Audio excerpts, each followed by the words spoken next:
First of all, I want to say thank you for being here. You are 4 incredibly brave women, and you're my heroes. You have been willing to put yourselves out there to address something that many people want you to stop talking. They want to prevent you from talking. Don't listen to them. Make sure that you continue to use your voice to educate us, to educate the American people, because these children are worth saving.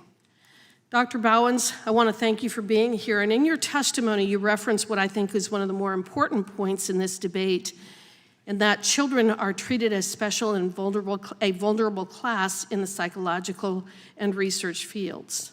You referenced the experience of at Tuskegee, and to me, the important takeaway here is that controversial so-called healthcare practices, treatments, and experience have not always withstood the test of time. Outside of your reference, I think of how lobotomy was once a form of care we wouldn't even consider today, and in fact has been banned in countries throughout the world. In this debate, I have wanted to replace the misleading terminology gender-affirming care, especially as it relates to children, because 1, it replaces the biological reality of sex, and 2, because it falsely suggests that using the term affirming that there is anything good going on here. There are only 2 sexes, boys are girls, or boys are boys, yet girls are girls, and one cannot become the other. In fact, and especially when it comes to children, it seems to me that gender-affirming care is better described as sexual lobotomy. It is treatment that is fundamentally and permanently alters the sexuality and medical and psychological well-being of these patients. It causes irreversible sterilization and serious long-term medical complications and long-term reliance on pharmaceuticals. These treatments and surgeries are controversial medical practices that seek to change a person in a manner which is not actually achievable, and they will not withstand the test of time. Dr. Bowens, are there medical professionals in the US and abroad already rejecting these surgeries as any form of serious medical care?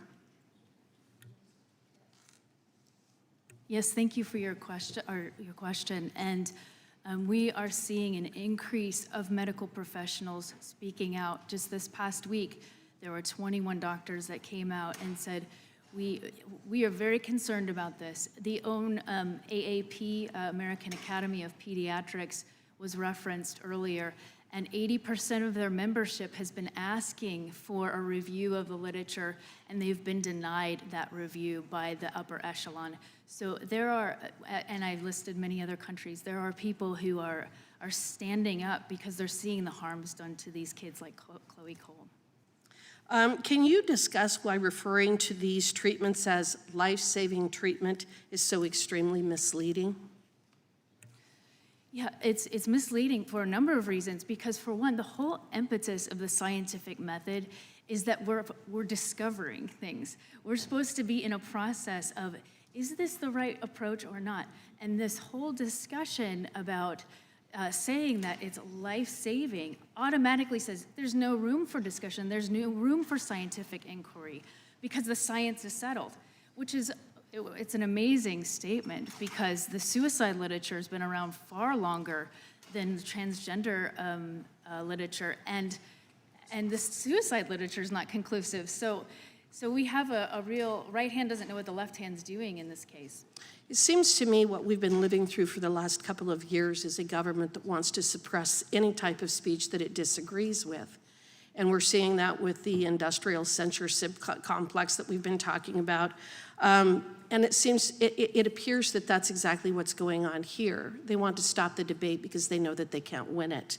Dr. Bowens, my last question is what is the success rate of sex change operations? Well, we have, it's hard to find longer-term data with children, but what the data that we do have, which is probably the most reliable data point available, is from a Swedish study, and it looked at over 10 years, which is really important because regret doesn't just happen a year after some sort of transition. And what you see is a suicide rate that's associated with 19 times higher than the general population. Well, actually, there is a 0% there's a 100% failure rate for sex change operations, isn't there? Because it's not possible to change your sex. That's right. 100% failure rate for these procedures. That's right. You can't change your sex. Thank you, and I yield back. Thank you. The gentlelady yields back.